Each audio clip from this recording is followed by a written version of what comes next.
ದಸರಾವನ್ನ ಆಚರಣೆ ಮಾಡಿರ್ಬೋದು. ತಾಯಿ ಚಾಮುಂಡೇಶ್ವರಿಗೆ ಹೋಗಿ ನಮಸ್ಕಾರ ಮಾಡೋದನ್ನು ಅವರೆಂದೂ ಮಾಡಿರ್ಲಿಕ್ಕಿಲ್ಲ. ಅವರು ಮಾಡಿದರೆ ಅದನ್ನು ಒಪ್ಕೋಬೋದು. ಆದರೆ ಇವತ್ತು ಯಾವ ಏಥಿಯಸ್ಟ್ಗಳಿದ್ದಾರೆ, ಯಾರು ಹಿಂದೂ ವಿರೋಧಿಗಳಿದ್ದಾರೆ, ಯಾರು ಧರ್ಮವನ್ನು ವಿರೋಧ ಮಾಡ್ತಾರೆ, ಯಾರು ತಾಯಿ ಚಾಮುಂಡೇಶ್ವರಿಯನ್ನ ಮೂರ್ತಿ ಪೂಜೆಯನ್ನು ವಿರೋಧ ಮಾಡ್ತಾರೆ, ಅವರನ್ನು ನೀವು ಕರೀತಾ ಇದ್ದೀರಾ. ಮಹಾರಾಜರ ಕಾಲದಲ್ಲಿ, ಅವತ್ತಿನ ಕಾಲದಲ್ಲಿ ಏನಾದರೂ ಆಗಿರ್ಬೋದು, ಆದರೆ ಇದಕ್ಕೆ ಯಾವುದು ಇತಿಹಾಸದಲ್ಲಿ ಇಲ್ಲ.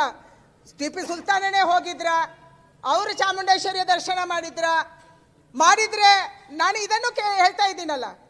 ಬಾನು ಮುಸ್ತಾಕ್ ಅವರು ಹೋಗಿ ಚಾಮುಂಡೇಶ್ವರಿಯ ದರ್ಶನ ಪಡಿತಾರೆ, ಅವರು ಆರತಿಯನ್ನು ತಗೊಂತಾರೆ, ಅವರು ಮೂರ್ತಿ ಪೂಜೆಯನ್ನು ನಂಬ್ತಾರೆ, ಅವರು ಉದ್ಘಾಟನೆ ಮಾಡ್ತಾರೆ, ಅವರು ಪುಷ್ಪಾರ್ಚನೆ ಮಾಡ್ತಾರೆ. ನನಗೂ ವಿಶ್ವಾಸ ಇದೆ ಅನ್ನುವಂಥ ಮಾತನ್ನು ಹೇಳ್ತಾರೆ ಅಂದರೆ ನಮ್ದೇನು ವಿರೋಧ ಇಲ್ಲ.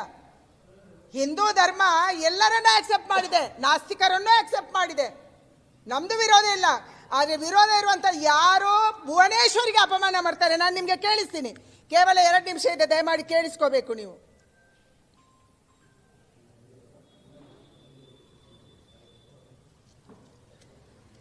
ಬಿಳಿಮಿಲೆ ಸರ್ ಅವರು ಕನ್ನಡ ಭಾಷೆ, ಸಾಹಿತ್ಯ, ಸಂಸ್ಕೃತಿಯ ಬಗ್ಗೆ ಮಾತಾಡಿದ್ರು. ಕನ್ನಡ ಭಾಷೆಯ ಬಗ್ಗೆ ಒಬ್ಬ ಅಲ್ಪಸಂಖ್ಯಾತ ಮಹಿಳೆಯಾಗಿ ನನ್ನ ಗ್ರಹಿಕೆ ಏನು ಅನ್ನೋದನ್ನ ನಿಮ್ಮ ಎದುರಿಗೆ ಇಡ್ತೀನಿ. ನಿಮ್ಗೆ ಇಷ್ಟ ಆಗತ್ತೋ ಕಷ್ಟ ಆಗತ್ತೋ ನನಗೆ ಗೊತ್ತಿಲ್ಲ.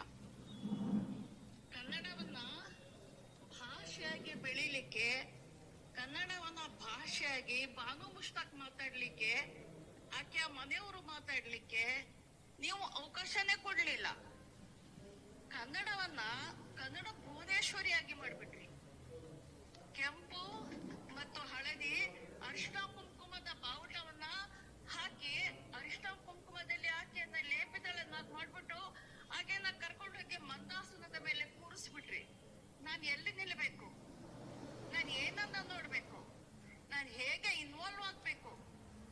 ನನ್ನ ಹೊರಗಟ್ಟುವಿಕೆ ಇವತ್ತಿಂದ ಅಲ್ಲ, ಯಾವತ್ತಾಗಿಂದಲೂ ಆರಂಭ ಆಯ್ತು, ಇವತ್ತು ಪೂರ್ಣಗೊಳ್ತಾ ಇದೆ ಅಷ್ಟೇ. ಈ ವಿಷಯಕ್ಕೆ ದಯಮಾಡಿ ನೀವುಗಳು ಆಲೋಚನೆ ಮಾಡಿ. ಯಾಕೆಂದ್ರೆ ಯತ್ರ ನಾರ್ಯಸ್ತು ಪೂಜ್ಯಂತೆ ರಮಂತೆ ತತ್ರ ದೇವತಃ. ಮಹಿಳೆಯನ್ನ ಮಂದಾಸನದ ಮೇಲೆ ಕೂರಿಸಿದ ತಕ್ಷಣ ದೇವತೆಗಳು ಸಂತುಷ್ಟರಾಗ್ತಾರೆ.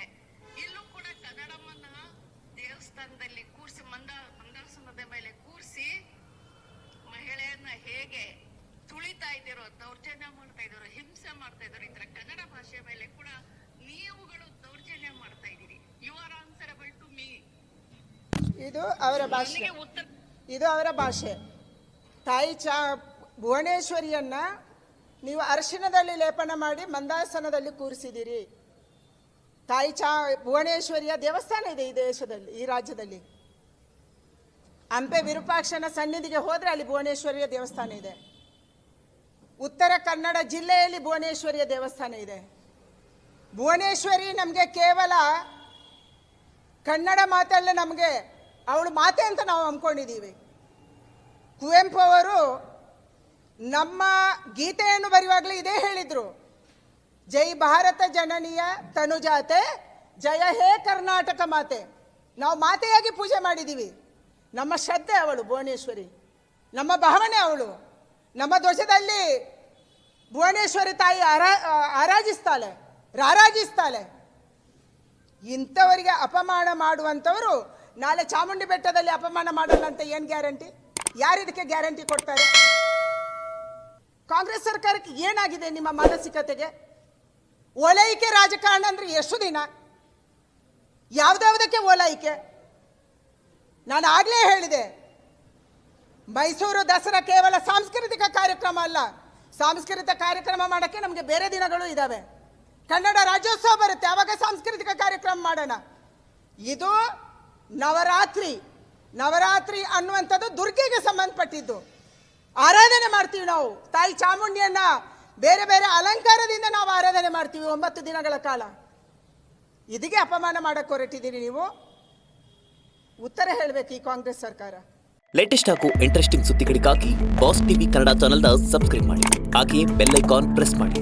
ಇದರ ಜೊತೆಗೆ ಫೇಸ್ಬುಕ್, ಇನ್ಸ್ಟಾಗ್ರಾಮ್, ಎಕ್ಸ್ನಲ್ಲೂ ಮಿಸ್ ಮಾಡದೆ ಫಾಲೋ ಮಾಡಿ.